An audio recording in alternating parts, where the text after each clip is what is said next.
Yun mga par, so nagbabalik tayo, nagbabalik po kami dito sa project namin dito sa Purok 4B, Barangay Nagbitin, Villaverde po. So ni-stop kami dito ng 2 weeks mga idol. So bumalik kami dito mga idol para baklasin na yung forma po ng slab ng carport So kahapon pa ito mga idol na binaklas namin. Naabutan nga lang kami ng ulan kaya hindi natapos. Pero ngayon ay totally shut down na yung scaffolding nya, and then nabaklas na lahat ng forma So bumalik kami dito mga idol para i-flooring itong natitira po dito sa may lanay po. So ito po yung flooringan.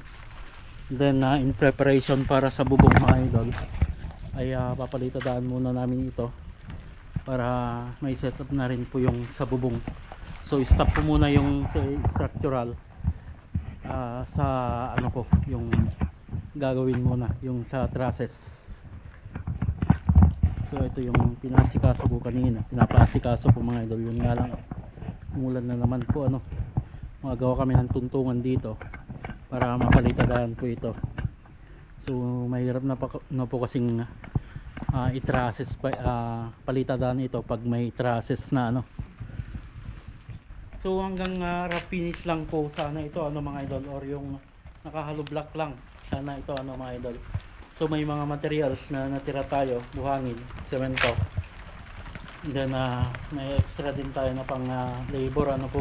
So ang ginawa ko mga idol, instead na nandyan lang nakatambay yung materials,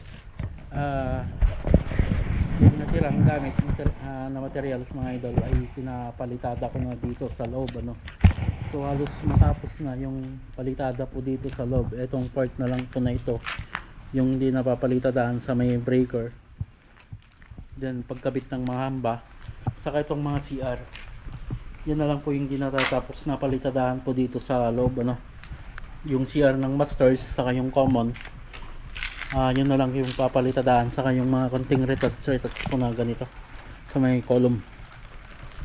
Yan na lang po yung hindi natatapos sa loob. Halos totally finish na po dito sa loob lahat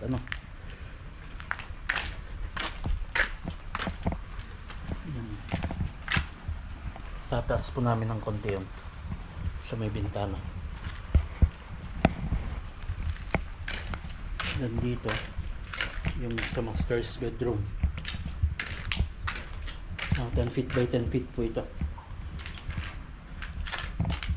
Umulan na naman dito. Ang napakaganda sa may living area living area po dito. Gusto lang, napakaluwang na talaga at natanggal yung ibang gamit pa dito. Living area, then dining, then dito yung kitchen, dito naman yung sa lababo Then ito yung nakabang po na tubo na yan, tapat po yan ng island. Lalagay kami ng ilaw dyan sa may kanya soon.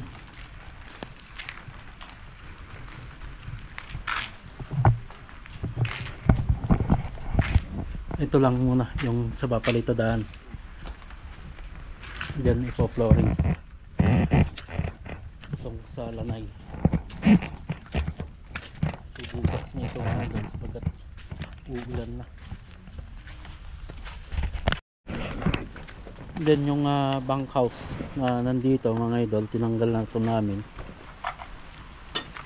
Yan para pagkatapos ng palitada dyan sa may taas ay pwede na ibalik tong tubo sa pinagrentahan ko po. Ito na yung mga tubo.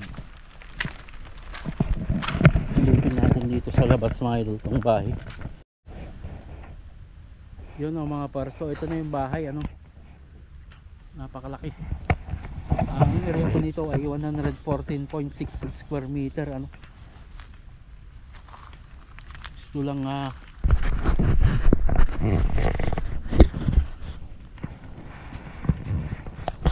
napakalaki na nung nabuo. Yan.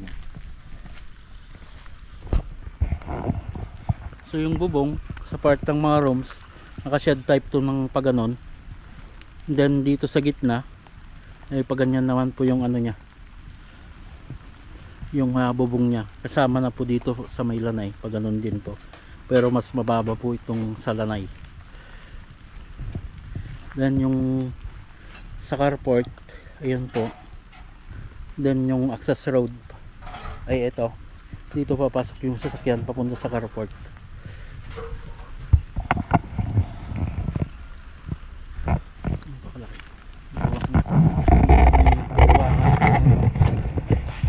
Building ano, bahay.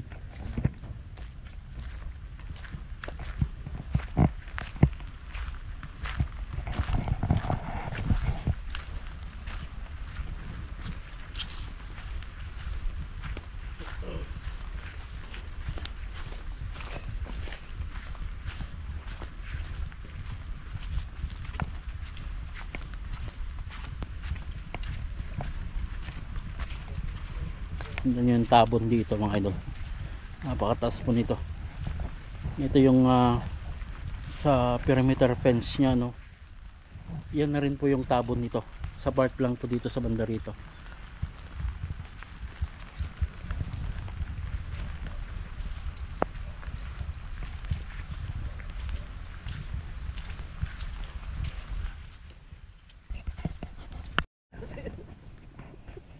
Bubugam yan o. Ito naman po sa rear side niya. And then front po ito.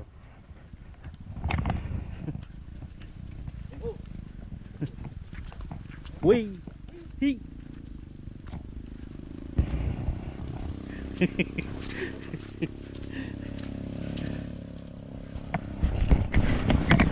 Yun mga parata, pauwi na nga po kami. Inabot na naman po ng ulan. So hanggang yan po yung update dito sa ating project po dito. Lagi po tayong mag-ingat at God bless po sa ating lahat.